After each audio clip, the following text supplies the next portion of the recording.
Muitos aí fora, aqui dentro, em todos os lugares pelos quais nós passamos, costumam asseverar: eu conheço a Deus. Eu tenho um relacionamento com Deus. Eu sei quem Ele é. Eu sei quando Ele fala comigo. Eu sei os seus sinais. Eu reconheço. Contudo, quando nós olhamos e buscamos mais a fundo ouvir dessas pessoas sobre quem é o Deus que elas falam, muitas vezes nós vemos que esse Deus é um Deus contrário ao Deus das Escrituras. Muitas vezes nós vemos que esse Deus que é anunciado e que é falado tanto aí fora, ele não é o Deus que se revelou pela sua palavra. E a pergunta que eu quero deixar em nosso coração nessa manhã é justamente essa: será que nós conhecemos a Deus? Você que me escuta, você conhece a Deus? Em que se baseia a sua resposta? Em que se baseia o seu conhecimento? O seu conhecimento de Deus baseia-se apenas no que você sente? O seu conhecimento de Deus baseia-se apenas no que a sua família lhe ensinou e você cresceu desta forma? Qual o seu fundamento? Onde o conhecimento que você diz ter de Deus está alicerçado?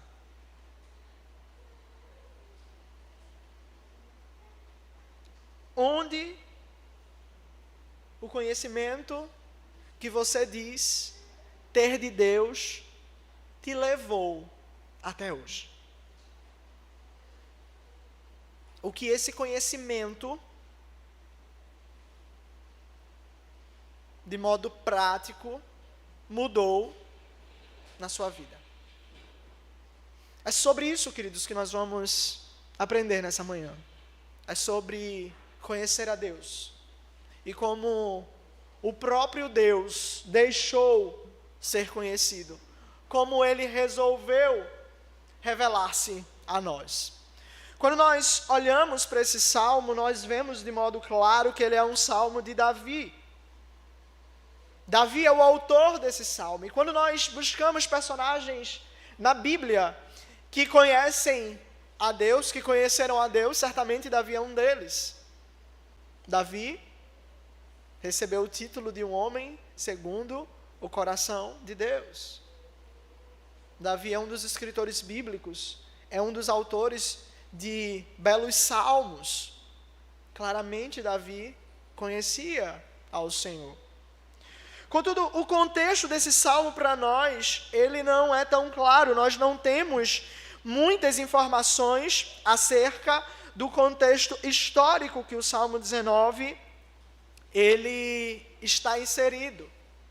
Os estudiosos, eles vão pensar, eles vão confabular, eles vão chegar à seguinte conclusão, de que muito provavelmente o Salmo 19, ele retrata uma contemplação ou uma constatação de fato, do salmista, ao olhar para as coisas que foram criadas e, à luz do que foi criado, olhar para o que nós entendemos como ciência natural, contemplar através da natureza a revelação do Senhor.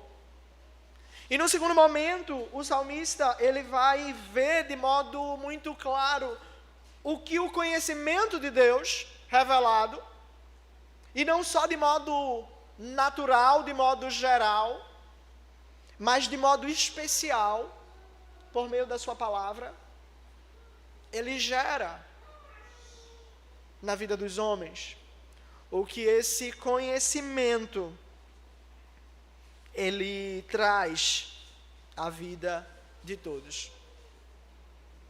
E é justamente isso que nós veremos nessa manhã. Sobre a revelação de Deus. Como ela foi nos dada. E qual a sua finalidade. E a primeira coisa, irmãos, que nós temos nesse salmo, na primeira metade dele, que está do verso 1 ao verso 6, nós dividimos assim e podemos entender que Deus se revelou a todos de modo natural. A revelação natural está aí a todos. Olhe comigo o verso 1, o salmista diz: os céus proclamam a glória de Deus, e o firmamento anuncia as obras de suas mãos. É interessante porque como se num grande quadro, como se numa grande projeção, como se num grande telão, os céus são apresentados como a maneira em que Deus, Ele agora vai revelar as obras, como diz o texto, de suas próprias mãos. Aquilo que Ele fez. É interessante porque o salmista, utilizando-se, da sua figura, do seu estilo literário, da sua poesia, ele vai trazer elementos de um paralelismo que vão enriquecer e deixar ainda mais belo esse salmo, e vão dando sentido a todo o objetivo que o salmista quer nos trazer, quando ele mostra que a glória de Deus é anunciada pelo próprio Deus nos céus, e que é esse céu, que está ali sustentado por um firmamento que vai anunciar as suas obras, como uma grande obra de arte, apresentada por um grande artista. Agora o Senhor, em sua criação, revela o seu ser. É interessante, queridos, porque quando nós olhamos dentro de um argumento lógico para a criação e para o Criador, nós chegamos a uma conclusão, nós podemos inferir uma conclusão de que o Criador sempre será maior que a sua criação. E que a criação, de modo geral, do geral ao específico, ele vai trazer nuances do pensamento, da característica, do desejo, do objetivo, muitas vezes até do sentimento do seu Criador. E quando nós olhamos para o Salmo, logo nesse primeiro verso, nós podemos ver que é justamente isso que o Senhor está fazendo.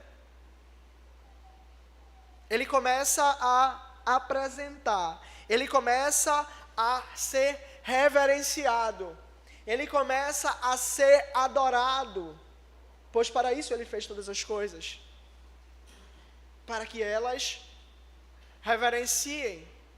E os céus começam a anunciar, os céus começam a proclamar, mas não só os céus, mas também o firmamento, a terra, eles anunciam a glória de Deus, que não é nada mais, nada menos do que as obras de suas próprias mãos. É interessante porque o verso 2, ele vai completar e dizer que um dia discursa a outro dia, e uma noite revela conhecimento a outra noite. Uma relação, um princípio de eternidade está sendo estabelecido. Não há uma interrupção. Não há uma pausa. Não há uma quebra, mas da mesma forma que um dia e uma noite estão trazendo o conhecimento de Deus, o outro dia e a outra noite seguem neste mesmo objetivo. Um dia e uma noite. E assim, consequentemente, durante todos os dias, até a eternidade. Todas elas apontando e revelando o conhecimento de Deus. Revelando quem Ele é. E quando nós olhamos para esses dois versos, podemos nos lembrar do Salmo 115. Um salmo que revela a grandeza de Deus, quando o salmista diz que Deus dos céus faz tudo que lhe apraz. Que Deus está no céu, e do céu Ele controla, e do céu ele estabelece, e do céu ele conduz as coisas conforme o seu agrado. Não só a soberania de um Deus criador, de um Deus sustentador, de um Deus mantenedor de todas as coisas, mas de um Deus que em todas as coisas busca revelar-se como fim principal para ser adorado. É bem verdade que Deus ele não carece, ele não necessita da nossa adoração. Nós precisamos adorar, nós necessitamos de ter uma vida de adoração a Ele. Ele é um Deus soberano, completo em sua plenitude que está em si mesmo. Mas no ato criacional, no estabelecimento de sua santa vontade, Ele colocou todas as coisas e como um bom criador, Ele estabeleceu um propósito para cada uma delas. E em todas elas, há um único objetivo: a glória do seu santo nome. E é no estabelecimento dessa glória que Ele sustenta todas as coisas. É para o estabelecimento de sua glória que Ele sustenta todas as coisas. E as coisas vão fluindo de um dia após outro. É interessante porque, fazendo menção ao Salmo 115 ainda, o salmista ele está falando justamente sobre a necessidade do louvor ao Senhor em detrimento dos ídolos. E o salmista, ele vai terminar o Salmo 115 dizendo, aleluia. Ele vai dizer, nós precisamos louvar ao Senhor e esse louvor tem que ser de agora até a eternidade. Ponto, aleluia. Como se um novo salmo, como se um novo cântico fosse ser regido logo após o final daquele que acabaram de terminar, dando o entendimento e a necessidade da continuidade do louvor ao Senhor. E essa ideia que está presente aqui no Salmo 19. Um dia e uma noite, outro dia, outra noite, e assim sucessivamente, ininterruptamente, eles revelam o conhecimento de Deus.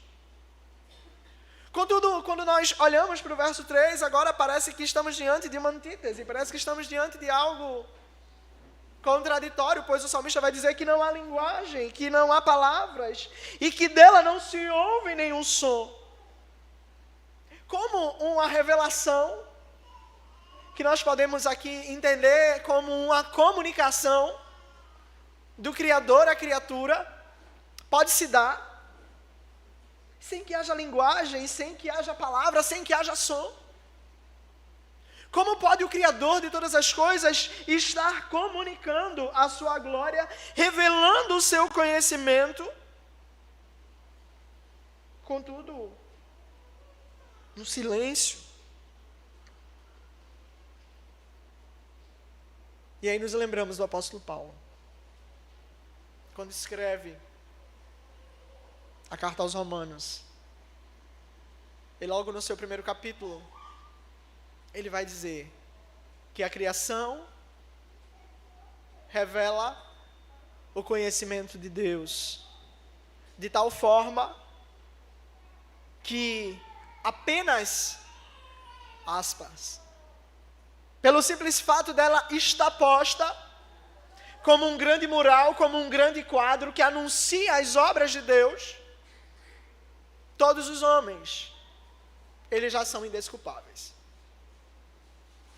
Pois ainda que não saísse um som, ainda que não saísse uma linguagem, ainda que não houvessem palavras algumas,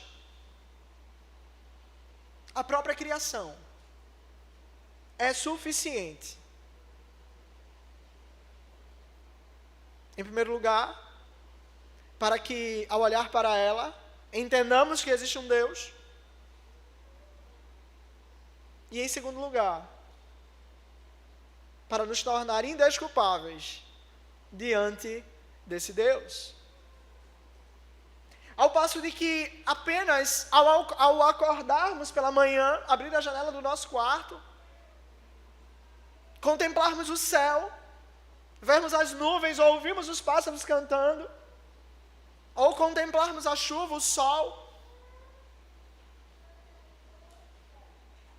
isso já é suficiente para nos trazer duas realidades. Existe um Deus, criador, sustentador, mantenedor, soberano sobre todas as coisas. E a segunda verdade: somos indesculpáveis diante dele. Porque como uma grande tela, ele anunciou a sua grandeza, a sua soberania. Contudo, o salmista diz, no entanto, no verso 4, por toda a terra se faz ouvir a sua voz e as suas palavras até os confins do mundo.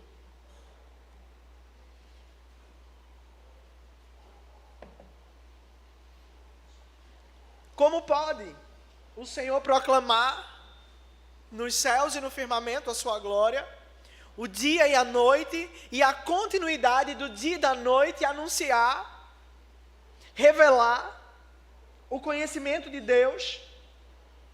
E o salmista dizer que não há som, que não há palavras, que não se ouve, mas em toda a terra a sua voz se faz ouvir, as suas palavras até os confins do mundo. O salmista aqui, claramente ele se confundiu. Você pode pensar, um leitor iniciante pode olhar e dizer, está vendo? Claramente há contradições nas escrituras. Mas não é isso. De modo belo e poético, o salmista continua asseverando que sem palavra, que ainda que a palavra não fora dada, a comunicação está estabelecida pelo simples fato da contemplação. Pelo simples fato de olharmos a criação. Pelo simples fato de toda a terra ser rodeada e ser marcada pela grandeza de Deus. Na criação que é manifesta e que é apresentada. Todas as vezes que alguém contempla, qualquer que seja o aspecto da criação do Senhor, ele está fazendo com que sua voz seja ouvida até os confins da terra. Independente do lugar onde possamos estar, onde os homens estão, por mais longínquos ou até mesmo inóspitos, lá a criação do Senhor está. E ali a manifestação da grandeza e da glória e do poder de Deus. Deus revela-se, queridos, através de sua criação, nos tornando indesculpáveis diante dele e nos tornando conhecedores de que existe um Deus, de que existe um Criador, de que existe alguém soberano que criou harmonicamente, perfeitamente, soberanamente todas as coisas. Agora, no final do verso 4, o salmista, ele vai nos trazer algumas imagens para nos tornar claro aquilo que ele está falando da criação. Ele vai usar 3 figuras, 3 imagens, o sol, o noivo e o atleta. E por meio dessas 3 figuras que ele estabelece, dessas 3 imagens, ele vai dizer como Deus apresenta essa criação, que o revela. E ele diz, aí pôs uma tenda para o sol. E aí ele diz, o sol como um noivo sai dos seus aposentos e se regozija como herói a percorrer o seu caminho. Ele principia numa extremidade dos céus, até a outra vai o seu percurso, e nada refoge o seu calor. É interessante porque, como o sol que alcança a todos os lugares, assim está a manifestação do conhecimento do Senhor. Mas não só isso, mas em sua exuberância como um noivo pronto para o casamento, ele diz, ele sai dos seus aposentos e se alegra e se regozija, assim como um herói, assim como um atleta que percorre o caminho e cumpre o papel ao qual ele foi estabelecido. E o papel muito claro aqui da criação é a glorificação do seu Criador.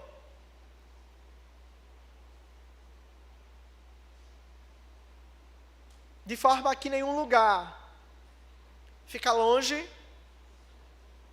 dos seus efeitos, do seu calor, de que em todos os lugares a exuberância, a beleza, a grandeza é anunciada, como também em todo o percurso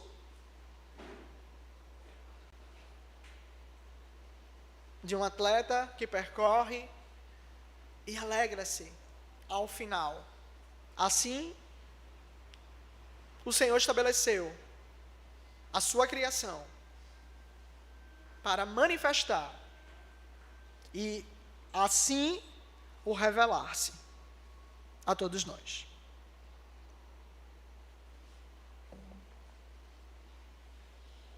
E o que isso, queridos, nos toca? O que a criação traz para nós? Será que a partir desse entendimento deveríamos reverenciar o sol? Será que a partir desse conhecimento deveríamos reverenciar a lua? Adorar as estrelas, os astros? Não, certamente não. Por meio da criação, o Senhor está nos mostrando, mas não só a nós, que estamos aqui reunidos no culto, ouvindo a sua revelação especial, a sua palavra. Mas ele revela e ele anuncia a todos os homens, independentemente de cor, de raça, de tribo, de língua, de nação. O Senhor anuncia a todos que ele é o Deus que deve ser adorado. Ele revela a todos que do céu ele governa, ele sustenta, ele dirige. E que nada do que existe sem ele. Existe sem a sua ação de controle, manutenção e sustentação. O salmista nos lembra também que há uma finalidade. E que a finalidade é a adoração ao Senhor. E que todos os homens são chamados à adoração. Nós estamos nessa manhã reunidos em culto público, solene ao nosso Deus. Mas esse chamamento não é apenas para nós que estamos aqui. Esse chamado não é apenas para os membros dessa igreja. Mas o Senhor chama a todos os homens ao adorar. E a sua criação é a primeira voz de anúncio de que existe um Deus todo-poderoso, e que todos precisam adorar. Como diz o apóstolo, que o que dele se pode conhecer é manifestado por ele, nos atributos visíveis, como a sua divindade e o seu eterno poder, claramente reconhecidos desde o princípio do mundo nas coisas que foram criadas. De modo que os seus atributos, que o seu ser é revelado por meio de sua criação. Sobretudo, em última instância, ao próprio homem.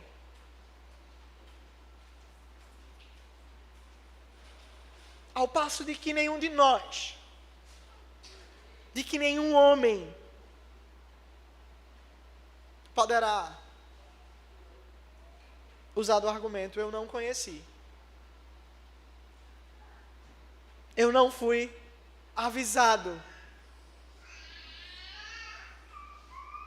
Eu não sou culpado porque eu nunca ouvi.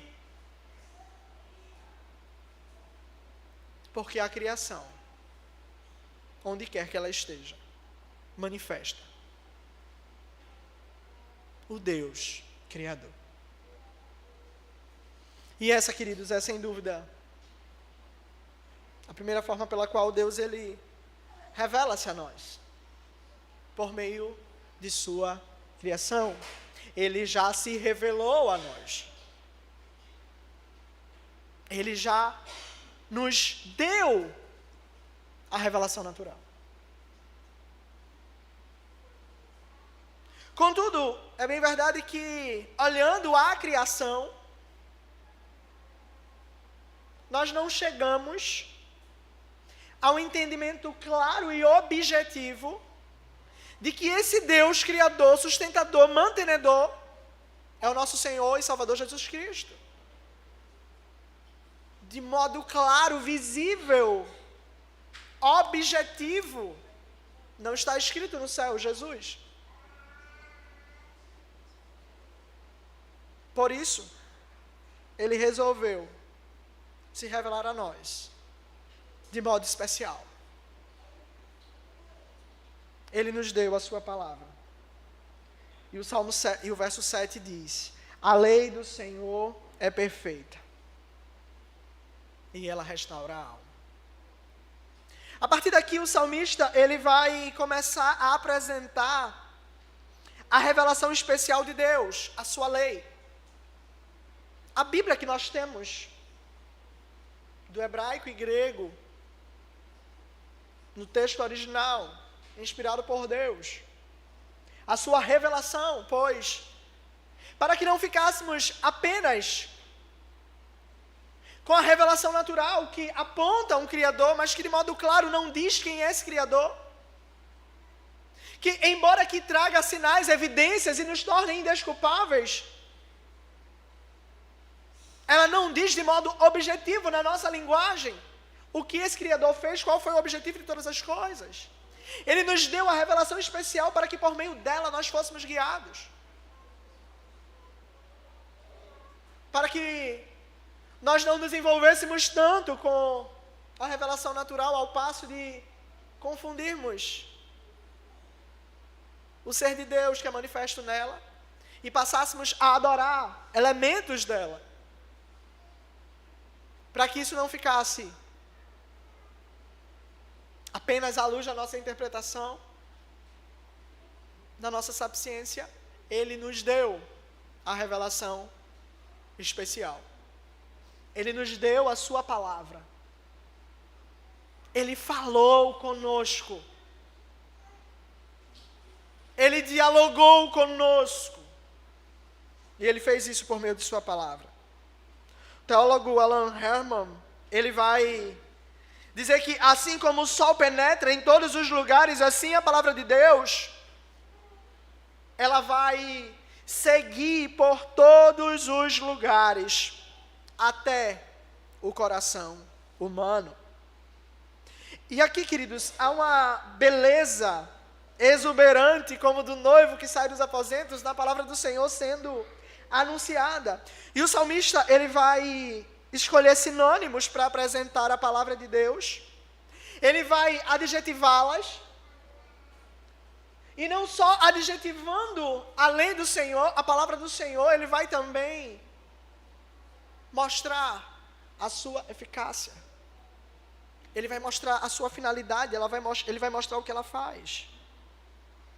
E do verso 7 ao verso 9, ele vai nos apresentar algumas expressões para a palavra do Senhor. Acompanhe comigo. Para a palavra do Senhor, ele vai chamar de a lei do Senhor. Mas na parte C do verso 7, ele vai dizer que o testemunho do Senhor, ainda referindo-se à sua palavra. Logo no verso 8, ele vai dizer os preceitos do Senhor. A parte C do verso 8, ele vai dizer o mandamento do Senhor.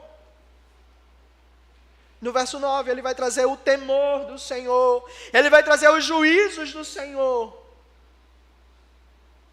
Todas essas palavras para nos apresentar a revelação especial de Deus, para nos mostrar a grandeza de Deus. Mas não só isso, ele vai adjetivá-las. Ele vai trazer características à palavra de Deus. E volte comigo para o verso 7. E essa é a beleza da poesia. Ele diz, a lei, que é a palavra do Senhor, ela é, vamos dizer todos juntos? Perfeita.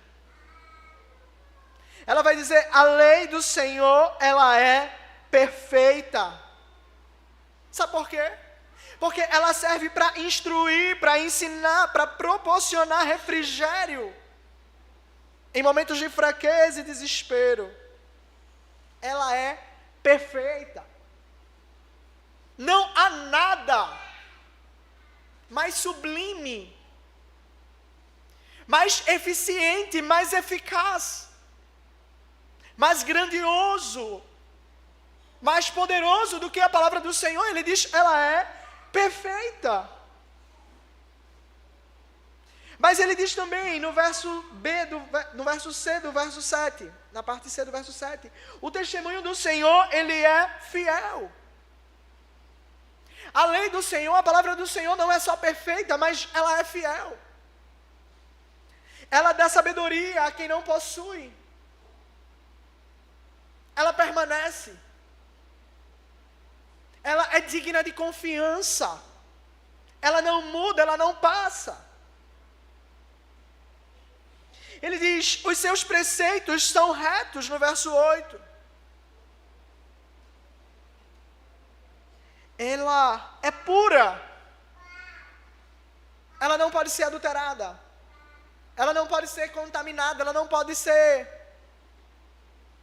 mexida, contaminada. Mas inspirada pelo próprio Deus. É límpido. Ela traz clareza, ela traz luz, ela traz discernimento. Os seus juízos são verdadeiros, corroborando com fiéis. Contém a verdade, reafirmando aquilo que ele já havia dito. Mas não só isso, Herman ainda vai dizer que além de apresentar a lei em diferentes sinônimos, além de adjetivar, trazer característica para a palavra de Deus, ele vai mostrar o que ela faz. Ele vai dizer a finalidade dela. Ele vai dizer o que ela faz na nossa vida e no nosso ser.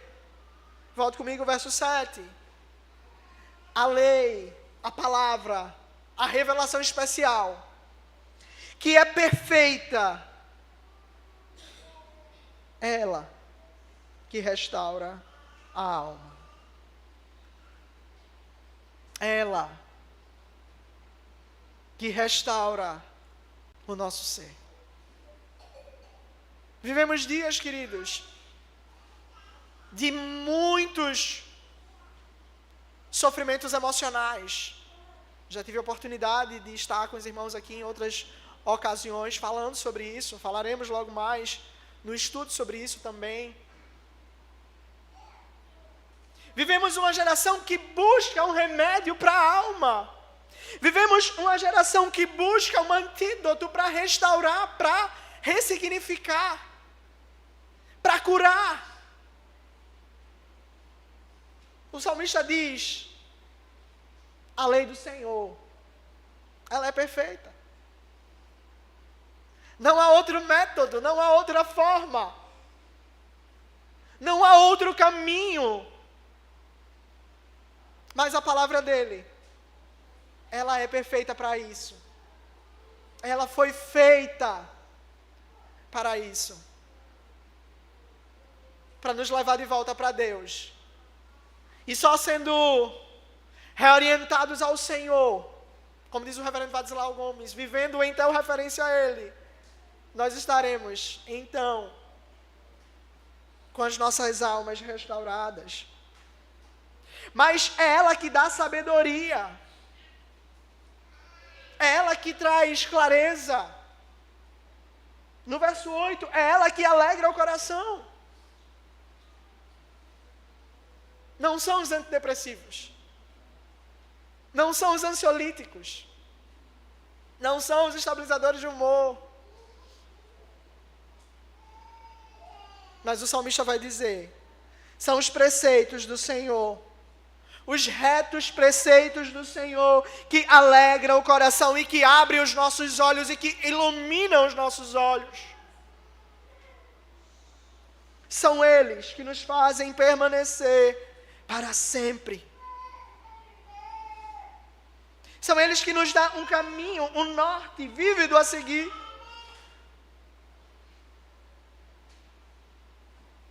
É ela que é verdadeira e justa.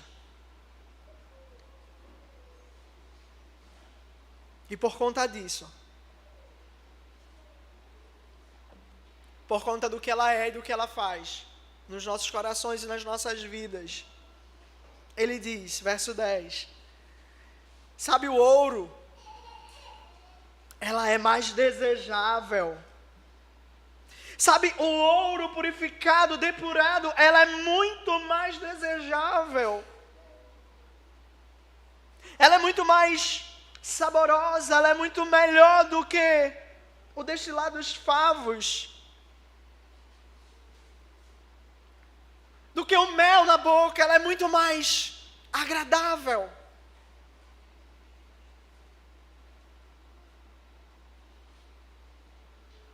É ela que satisfaz a nossa alma. As pessoas vivem, queridos, nós vivemos. Nós fazemos parte dessas pessoas que dia a dia vivem para a felicidade. Se eu perguntar aqui, nessa manhã, quem quer ser infeliz, ninguém vai levantar a mão. Nem o próprio Deus nos fez para isso. A questão é, onde nós estamos buscando felicidade, né? Onde está a nossa completude? Em que nos alegramos? E as pessoas têm vivido, estabelecendo meios, caminhos, formas, ídolos nos seus corações, para alcançarem a felicidade. O salmista diz: o problema do seu coração, a alegria da sua alma, a restauração do seu ser, está na lei do Senhor, está na palavra do Senhor. É ela que trará essa saborosidade. Não sei nem se existe essa palavra. Estou criando um termo aqui agora. Para a sua vida. Mas além de nos trazer total completude, alegria, prazer, ela serve para nos admoestar. O verso 11 vai dizer: é ela que admoesta ao teu servo, e em guardar a grande recompensa. Ela quem corrige, como nós lemos antes de começarmos a pregação. O apóstolo Paulo escrevendo a Timóteo. Ela que é útil. Ela que nos ensina, ela que nos corrige, ela que nos instrui. E aqui, queridos, há uma grande dádiva do Senhor, que é uma grande manifestação da graça de Deus para as nossas vidas. Quando nós estudamos sobre disciplina, por exemplo, nós vamos ver que um grande ato benéfico do Senhor para as nossas vidas é a disciplina. O autor aos Hebreus vai dizer que como um pai disciplina o filho que ama, assim o Senhor nos disciplina. E a disciplina, por meio da palavra do Senhor, serve para nos dizer que nós não estamos entregues a nós mesmos. Que Deus não nos deixou a cargo dos nossos próprios corações. E quando o salmista diz que é por meio dela que nós somos admoestados, e quando nós guardamos a lei do Senhor, nisso a recompensa. Porque é a manifestação clara do cuidado de Deus em nossas vidas. É de Deus dizendo, você não vai por onde você quer. Você não vive por onde você deseja. Como um jardim cercado, cuidado, regado. O Senhor nos dirige, o Senhor nos preserva. E Ele faz tudo isso por meio de Sua palavra. E que prazer, e que recompensa há em guardar os Seus mandamentos. A verdadeira prosperidade. Josué capítulo 1, Salmo 1. Todos esses textos vão falar, medita no livro desta lei de dia e de noite. E tudo quanto você fizer será próspero. A preservação na lei do Senhor. Amor, a zelo, a cuidado. Porque Ele não nos deixou, queridos, entregues a nós mesmos. Antes, Ele nos deu a Sua palavra. Ele trouxe a nós a revelação especial pela qual nós podemos ser salvos. E aí o salmista pergunta, quem há que possa discernir as próprias faltas? Absolve-me das que me são ocultas. Absolve-me daquelas que nem mesmo eu sei, nem mesmo eu conheço. Quem pode discernir as próprias faltas, senão a palavra do Senhor? Qual o parâmetro? Qual a régua? Como saber se estamos certos ou errados? Como saber se o caminho é de bênção, é de prosperidade? Ou se estamos caminhando para a destruição? O salmista vai dizer, a palavra do Senhor é a lei do Senhor. Mas não só disso. Ele diz, também no verso 13, da soberba guarda ao teu servo, que ela não me domine. Ele diz, Senhor, sonda o meu coração. Senhor, esquadrinha a minha alma, para que eu não seja enganado por mim mesmo. Pois como declaramos e lemos nessa manhã, antes de confessarmos os nossos pecados, desventurado homem que sou, quem me livrará? Ele diz, Senhor, a Tua palavra aqui é tudo isso. Disciplina-me, Senhor, porque é o Senhor quem discerne. Mas perdoa-me, absolve-me, livra-me da soberba, guarda-me, Senhor, para que então, mediante a Tua palavra, eu seja irrepreensível, e então, liberto do pecado.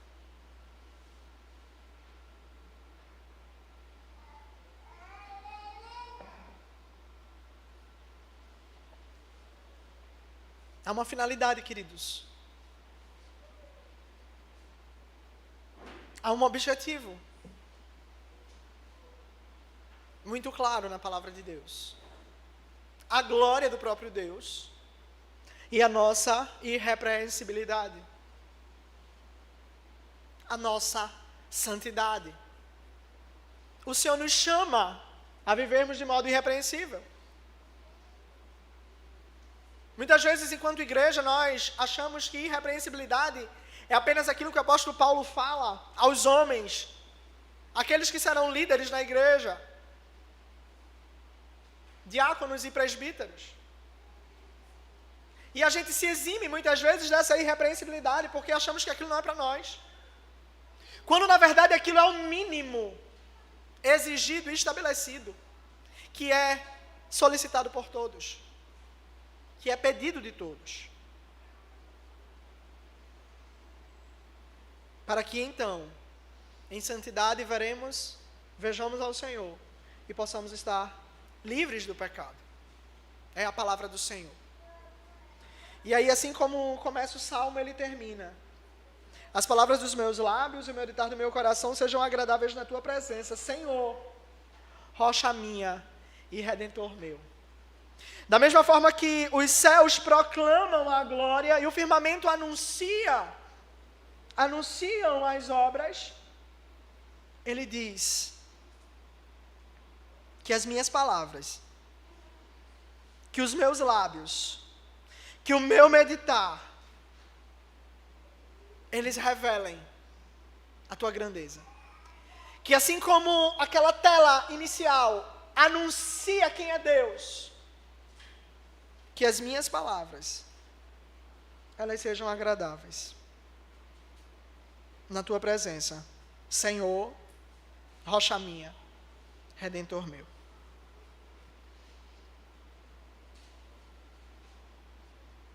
Poderíamos passar mais horas e horas discutindo cada aspecto desse salmo. E não seriam suficientes para trazer, exaurir, levar à exaustão esse texto tão rico. Contudo, queridos, há duas grandes verdades que não podem sair dos nossos corações. E a primeira delas é que todos nós, desde a criancinha que nasce, nós já somos indesculpáveis diante do Senhor. A sua criação, o seu ser, nos torna indesculpáveis.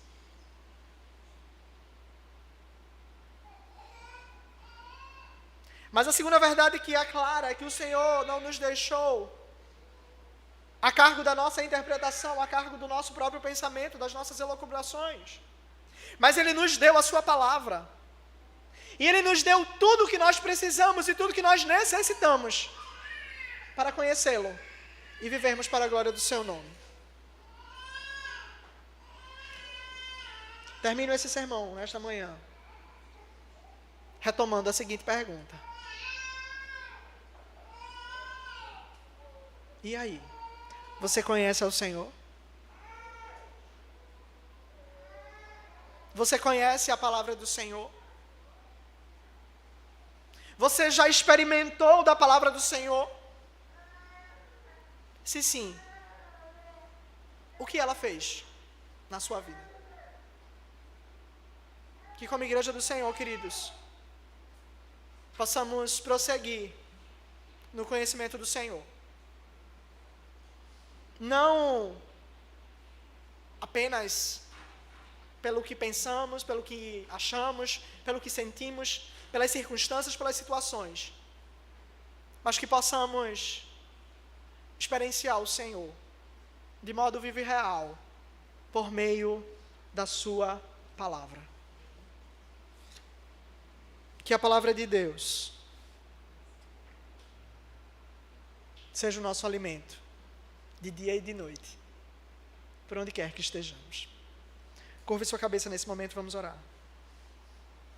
Santo Deus e Pai, graças te damos